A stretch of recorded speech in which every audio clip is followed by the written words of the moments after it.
One thing I've noticed about, being middle-aged here is in my teens and 20s, I was just, moving around so much. I went to 6 different colleges, got married at age 25, and immediately life was just like very different.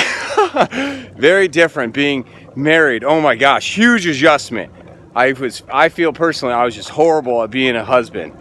I mean, I was just so used to being a selfish 25-year-old bachelor, hanging out with my buddies, watching football all day on Sundays, just thinking about myself.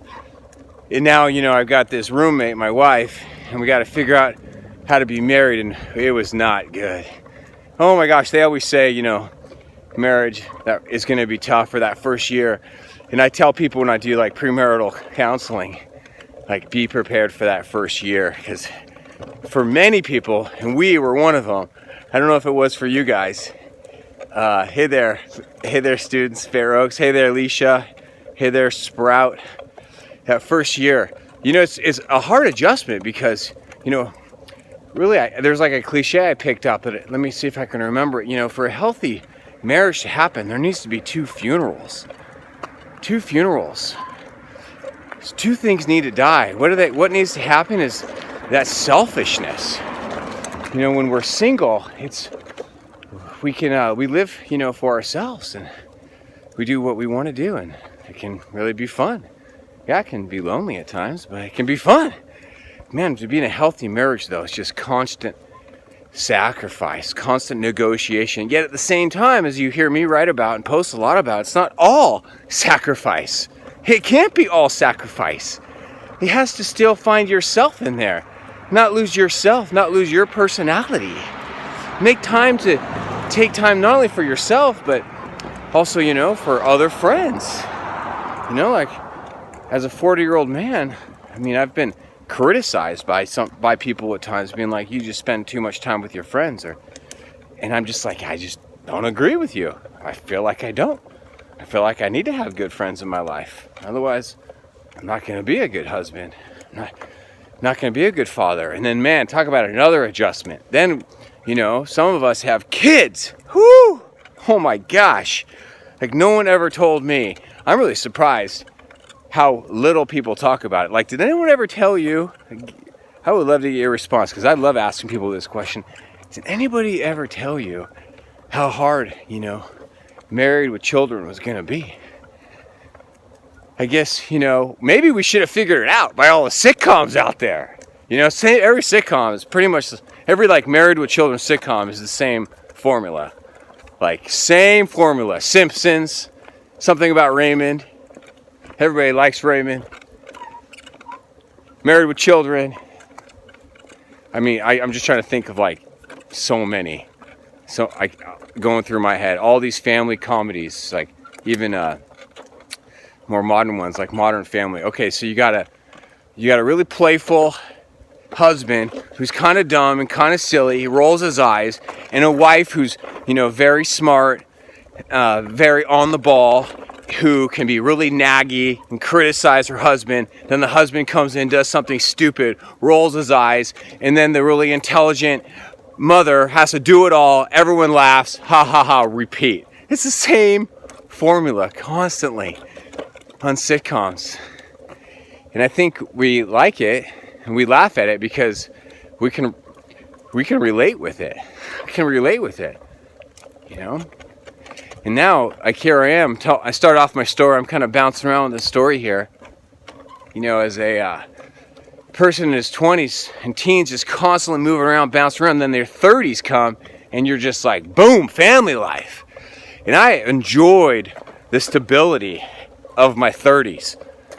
Especially my early 30s. Just trying to figure out how to be an adult, how to figure out what to do with money, keep a job, make money, trying to figure out how to be married and be happily married, have some stability, and raising kids. But then, man, you can see how in your 30s, something really powerful happened to me, and I think it happens to so many of us. It's that stability can become monotony. We exchange all the thrills of our 20 and the moving around and and the adventure, we exchange it happily for stability, but then that stability moves into monotony, and a lot of that monotony then is really rooted in security. You know, we get scared because we have kids. We don't want to ruin our lives. We got to make sure we try to put some money in the bank. All the bills pop up, we get scared, and we just stay in our same things in our 30s, a lot of us. We get afraid of taking adventures or changing careers. We're taking risks. We end up watching TV because we're just so dang tired of raising kids. It's been interesting for me, you know, having kids so spaced out. You know, I got a 13, a 9, and a 2, to see how much I've changed. Because like when you got kids spaced out like this, like I'm just like raising kids forever. Like I'm just thinking, looking at the math here, geez, like how many years am I be raising kids?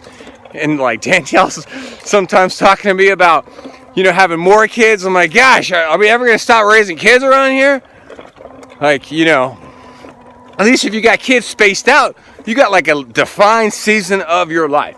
You're raising kids. You keep having kids all spaced out. So I'm constantly thinking a lot about that the last few years. You know, I've made some changes and continuing to make some changes. How do I live a life where I have stability, financial stability, kind of emotional stability, still have adventure, not get caught up in, you know, middle-age mediocrity. Like I'm just thinking, like how many people are gonna wake up in 2019 and they're gonna be like 40 or 45 and like, what the hell? Like what the hell is going on? Like where am I? Who am I? What have I done with my life? Like I can kind of see how so many people do what you see in the movies, you know, they go out and get that red convertible, or they have an affair, or they have a divorce, you know, or they do something crazy because they're just thinking it's so easy in your 30s, I feel. Just get caught up in that American monotony, you know, same things, living that stability. Raising kids, I think, really is a lot to blame for this. It really is. Now, I'm not blaming kids. I just think something happens in us parents, in our brains, in our culture, you know, and like having kids just rocks us.